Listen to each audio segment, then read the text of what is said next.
L'Autorité supérieure de contrôle d'État et de lutte contre la corruption ALCLC a tenu une conférence de presse le 6 février 2024 pour présenter les conclusions de son rapport annuel général d'activité, exercice 2022.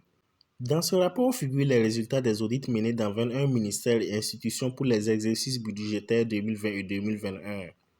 Ainsi, les taux de couverture des dépenses auditées en 2020 et 2021 se chiffraient respectivement à 55,23% et 56,40%. De plus, les pertes financières dues à certains ministères ont atteint un montant total de 16 496 401 536 francs CFA, sans inclure les dépenses de personnel et de transferts courants. Selon le contrôleur général d'État par intérim, des recommandations ont été faites à cet effet. Et, au titre de la lutte contre la corruption, des dossiers ont été transmis en justice. Les domaines qui ont été audités, il s'agit de la commande publique, les comptes de dépôt, la gestion du carburant, les frais de mission, les rétributions, le train de vie de l'État, la réduction donc du train de vie de l'État, les régies d'avance, les dons aux personnes politiquement exposées. Et pour tous ces audits, des recommandations ont été faites.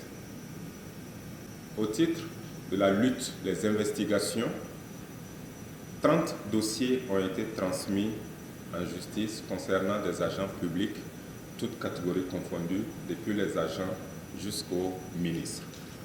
Les dossiers transmis en justice, il faut dire que de 2015 jusqu'en 2022, on a un total de 115 dossiers qui ont été transmis, 24 ont été jugés, 85 sont toujours en cours de traitement devant les tribunaux.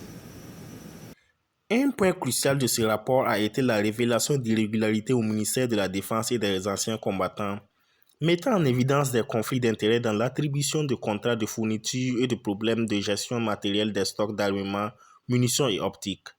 Pour ce contrôle de l'armée qui a porté sur la période de 2016 à 2021, des commandes publiques d'une valeur globale de 482 milliards 48 128 759 francs CFA ont été examinées.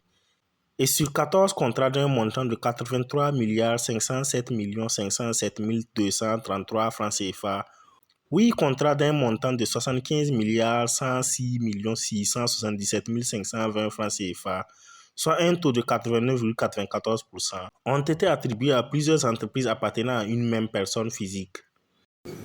L'armée, contrairement à ce qu'on a comme idée reçue, l'armée n'est pas aussi opaque que cela.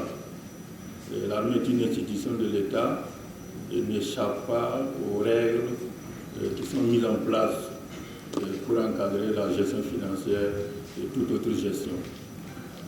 La seule différence au niveau de l'armée, compte tenu des questions de sécurité dont il faut tenir compte, c'est juste qu'on s'abstient de communiquer sur toutes les données. Sinon, en réalité, concernant l'armée, il n'y a pas de sujet tabou. Le contrôleur général d'État par intérim Urbain Milogo a mis en avant l'importance de ce rapport en tant qu'obligation de redevabilité conformément à l'article 18 de la loi organique numéro 082-2015 du 24 novembre 2015 portant attribution, composition, organisation et fonctionnement de l'autorité supérieure de contrôle d'État et de lutte contre la corruption ASELC. Il a par ailleurs invité tous les citoyens à s'impliquer davantage dans la lutte contre la corruption.